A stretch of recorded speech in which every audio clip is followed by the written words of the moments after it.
this afternoon we're talking about the abusive marriage. And I'm sure that each one of us knows some marriage where there's so much misery. But usually we're looking at abusive marriage and talking about husband and wife physically fighting. But we know that abuse goes further than that. There can be abusive marriages that seem so quiet, but if I may say, quietly abusive. And so we will try this afternoon to understand what abuse is, recognize the steps and the decisions and the choices that culminate in this thing called abuse.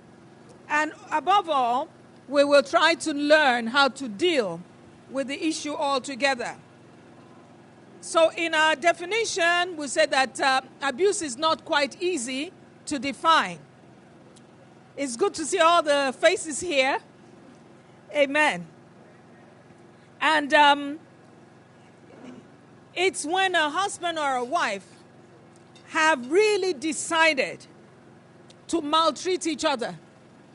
And that's my own way of defining it. It's become a way of life. It's not a one-off thing that something just happened and one did wrong or the other, but it's where they have really taken a decision that as long as we're in this thing together, it's going to be a miserable ride. I am going to make sure that I hurt you as much as I can. It may not be the husband who is abusive, it could even be the wife who is abusive. And that's the irony of it, that, how can you be in a marriage and decide to make it miserable and hope that you'll be able to enjoy it, or that you yourself will not be hurt by the decision you have just taken? And so the couple enter into this very dark tunnel. It's a tunnel. They don't know where it's going to end. It could end in divorce. It may not. Some just live years of abuse, but they live like that. The truth is that abuse has roots, and we need to be able to trace it. It's either mental imbalance, or it could be demonic altogether. But when you and I say mental imbalance, we all say, God forbid, not in my family. We don't have such a thing. But there's only a very thin margin, really, between mental health and being okay. So mental does not mean the person is walking about naked on the road. It doesn't mean that that person cannot talk straight. It doesn't mean the person doesn't go to work and doesn't have a responsible job. But all the same, there's something wrong with the process of thinking, whereby the person is now acting in a way that he or she shouldn't be acting in. And any marriage can go into marital abuse if we allow it. Now, how does a relationship go from a normal relationship to becoming an abusive one? Well, somehow, one of the two persons decided that there is a reason why my spouse deserves to be ill-treated. They don't call it ill-treatment, but why my spouse deserves to be treated in such a manner. Okay? So, for instance, there's a trigger, something that the wife might have said or done without really thinking about it. And maybe it sparks something in the past history of the husband, for instance, that you don't know about as a wife, right? Something buried in the growing up years. For instance, if you said, that my boss is very handsome. And then,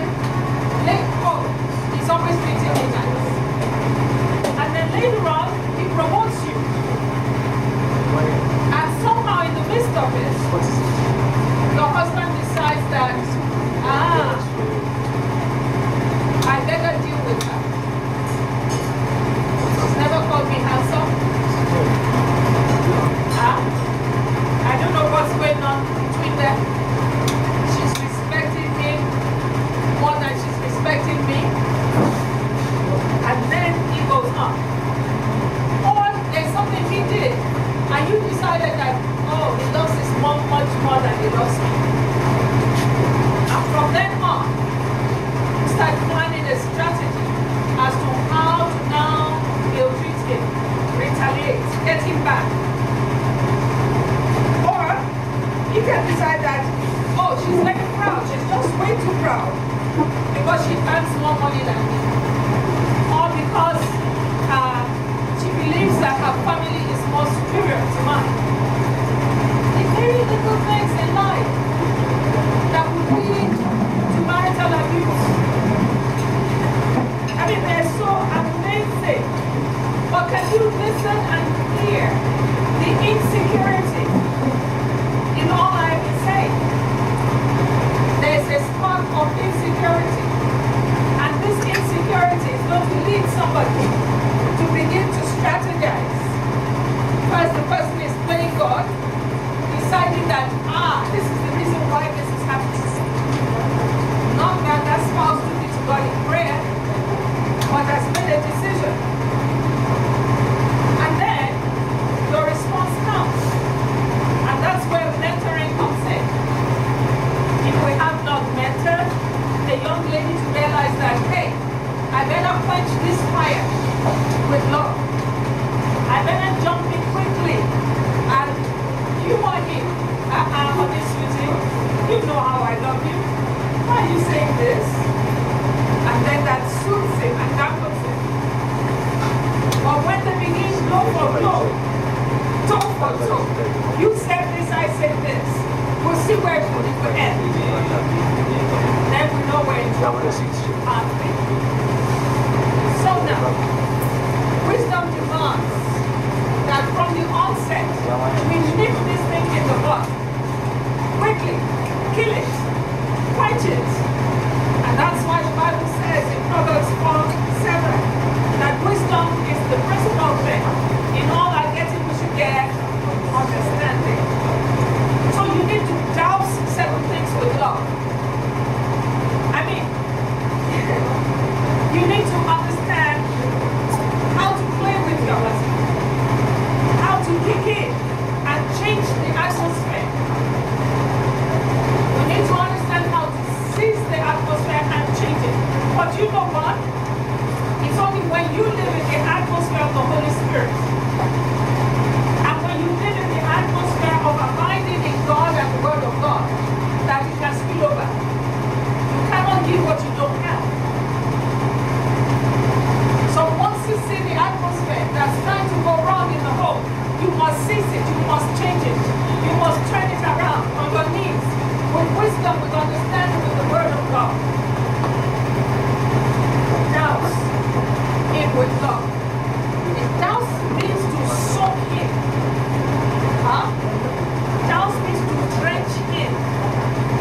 Wet him, cover him with love. So that instead of treating you badly or reacting, he says, okay, I forgive you. And life goes on. And that is wisdom. So you don't let things escalate to the next level. But if it should escalate to step 2, because you were not able to arrest step 1, then the abuser will now go on to approve of what he wants to do and justify it. So he came to a wrong conclusion at first because he was playing God. Now he's going to approve it and he's going to justify it. So he's going to decide that, yes, this is right, this is good. And that's where the Bible says in Proverbs 4:23, guard your heart, for out of it are the issues of life. So he may say, well, I'm the husband, and I must be able to discipline my wife. That means he's trying to strangle her. He's trying to suffocate her. He's trying to now repress her, oppress her, depress her. God have mercy upon us. So, he can go on to step 2 and say, yes, that's the only way she can respect me. I will stop her career because that career is make her too pompous. She's beginning to think more of her family, of her side of the family, and not mine.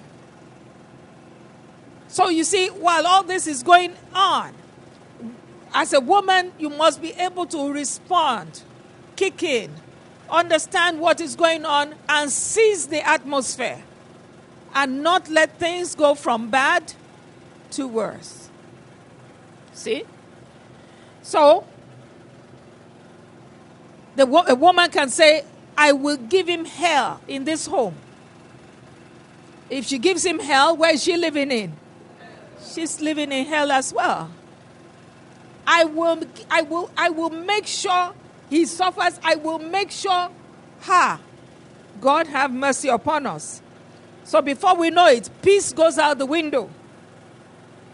And of course, woe is he who wakes up in the morning strategizing bad strategies, And step 3, now the abuser must convince his or her spouse that it's your fault. That's why you are getting this treatment. And a typical abuser will tell you it's your laziness.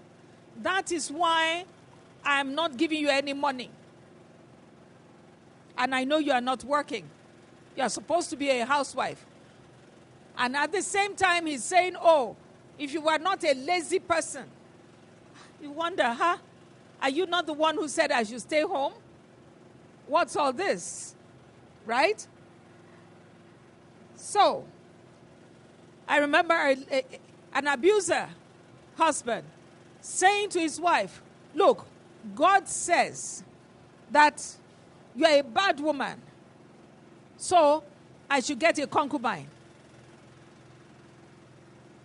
And he even had the nerves to bring the Bible and then showed in the Bible that, look, David had concubines, so I too should have a concubine.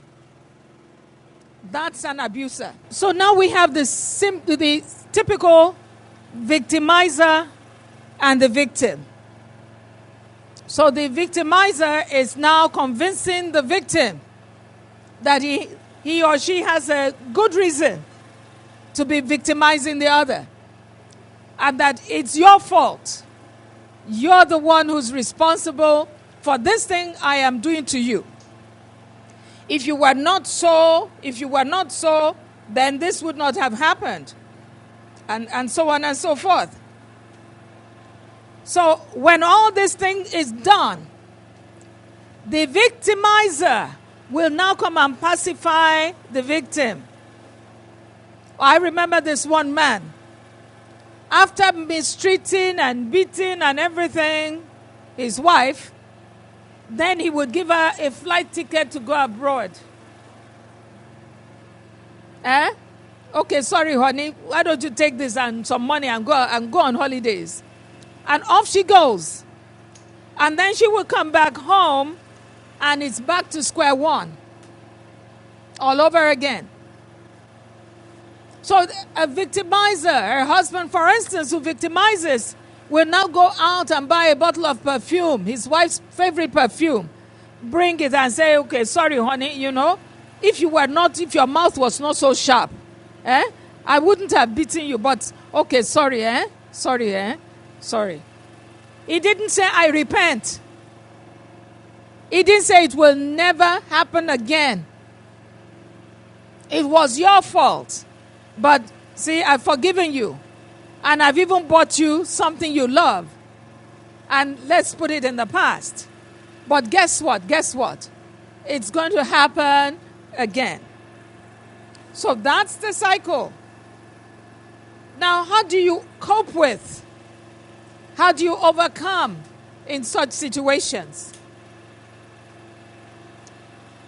One thing about it is that when you're on good terms, you need to talk. But let me say straight away, if you have become a punching bag, you need to get out of there. I am not advocating the break home or the divorce, breakup of homes. I'm only saying there are too many instances where dead bodies are carried out. Okay, so this time around, he only hit you. You know, he's used to hitting you.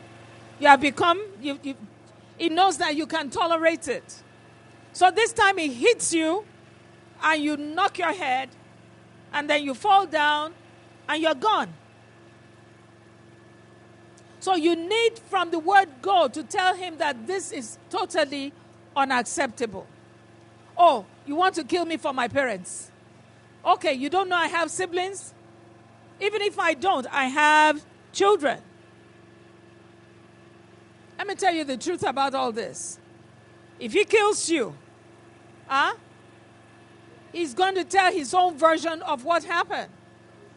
How you mistakenly fell down and died. How he loves you so much. He's always loved, he will cry. And let's say he gets away with it. Give him 6 months. He's hooked onto another woman. Down the aisle. And those children you love will now be brought up by some other woman who may mistreat them. That could be the beginning of misery for your children. Oh, but you're saying, I love him so much. I don't want to leave him. You may be dead. Next time he hits you, you may not have the opportunity to do all that sentimental lamentation. Now, let's say that he kills you and he has no way of escaping and he's going to maximum security prison or somewhere. And he now has the new name, murderer. I want to say congratulations to you because you enabled him to get to that point. You loved him so much you couldn't say, honey, I love you so much. I can't afford for you to become a murderer. So I need to stop you from this thing you are doing. And I love the children so much. Okay, if he kills you, you're dead. He's gone to prison. I have one question for you. What will happen to your children? Your little young children, John and Janet, the ones who go to private school, and of course, Angela and the others. Is there a family that is going to take all of them to take care of them? Hello? You know how it happens? John, you go to Auntie Mary. Janet, you go to Uncle Peter and his wife. Angela, you go to... So your children will be split up. Okay. In the homes they're going to, one auntie or the other is going to make a housemaid out of them. Is that not true? In one of the homes, they're going to be raped. Whether they're boys or girls. Boys get raped these days.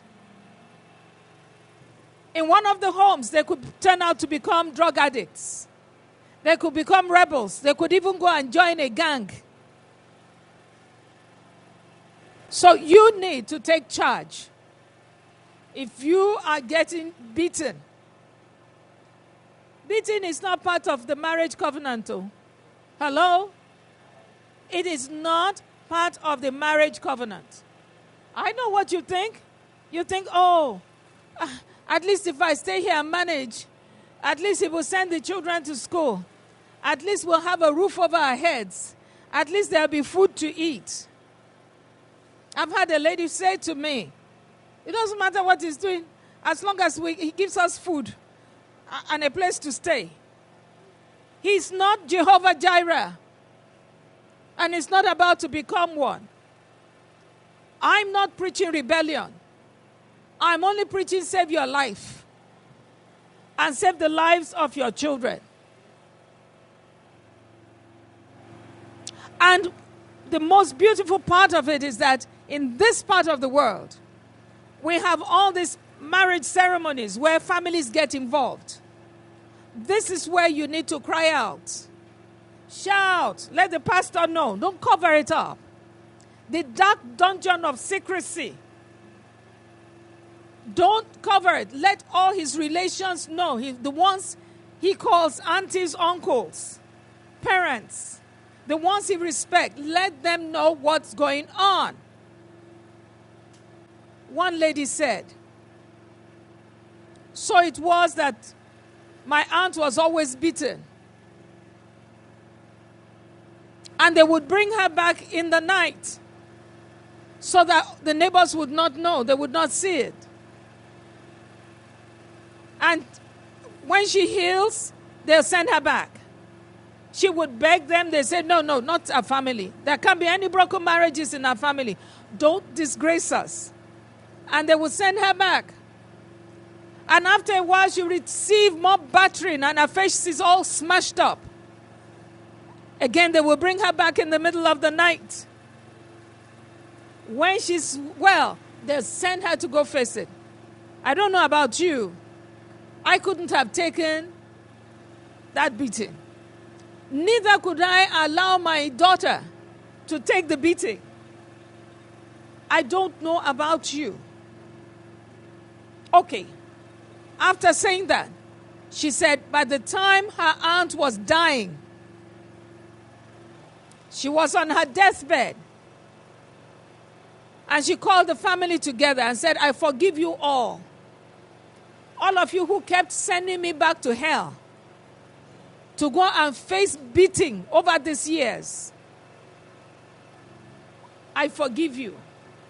Then her husband came and she said, look, I forgive you. And then he was crying and weeping. I won't do it again. Please don't die. I won't beat you again. I won't touch you again. Too late. She left her many children and died. So I want to tell you that beating is not acceptable.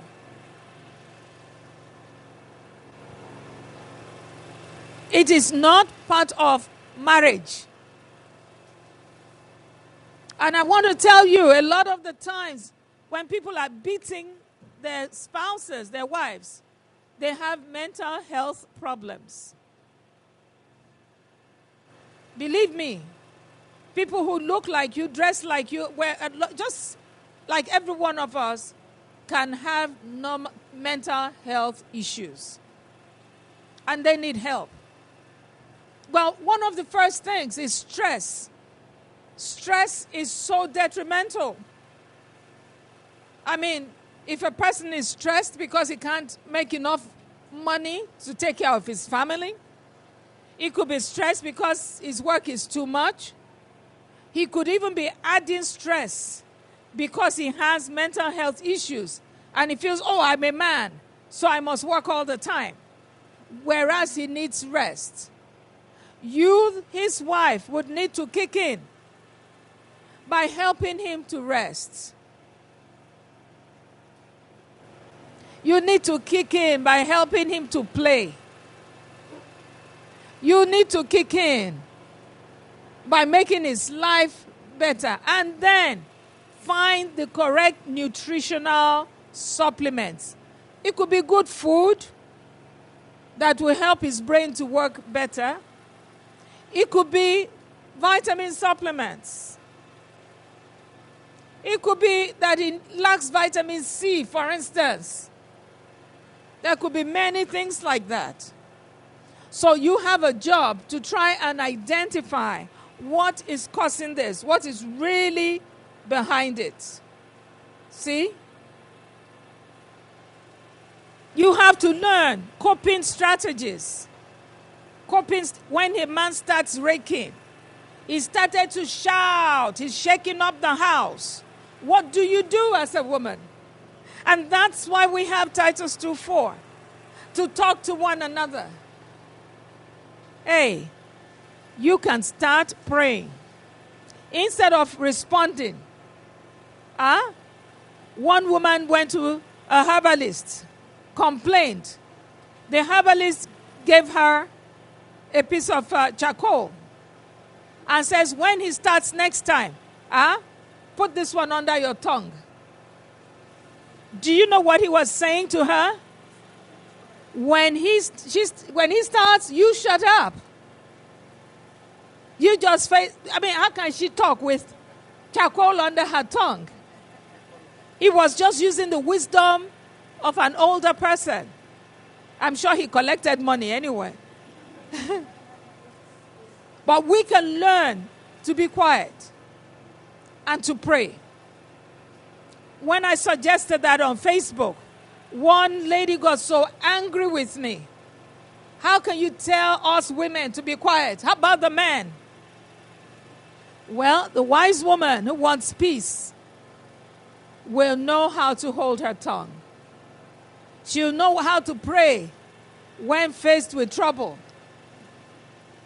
When he starts yelling, it's not the time for her to jump in and yell back.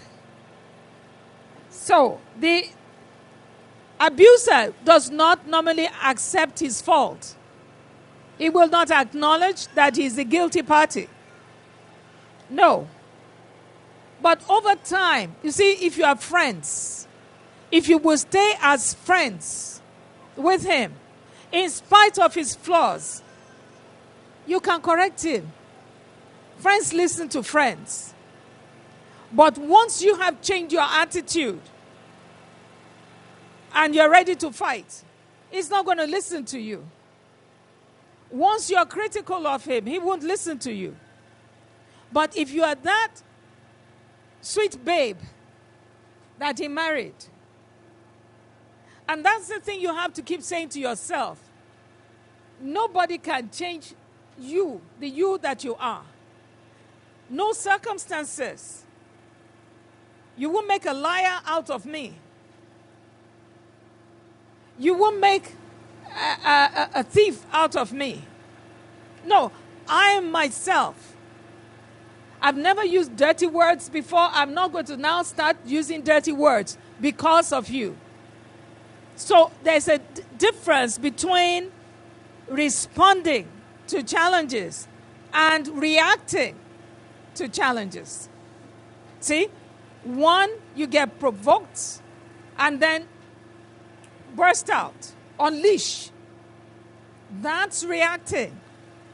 But responding means that you are going to quietly go and pray, seek help from outside, from older women that you know, friends who have good marriages, those who can keep your confidentiality, and say, I need help. There's something going on here that's not right. You're also going to read good Christian books. You're going to pray and accept that you need help. And the Lord himself will help you. So don't cover it up. And lastly, I want to say that divorce is not the way forward. A lot of women think, oh, I'm done. I came in here for better life. He's not offering me better life. I'm done. I'm gone. Hey, only God offers better life. And that's why Jesus said in John 10:10, I'm come that they might have life and have it more abundantly. So your source of better life is not your husband. Maybe he married you so that he could get better life. But you married him to team up with God, to partner with God, to be a helpmate fit. What you saw in him at the beginning was just his potential. But for that potential to now be realized, you're going to pray. You're going to seek God's help. You're going to get mentored. You're going to read. And the Lord himself will help you. Bless the Lord.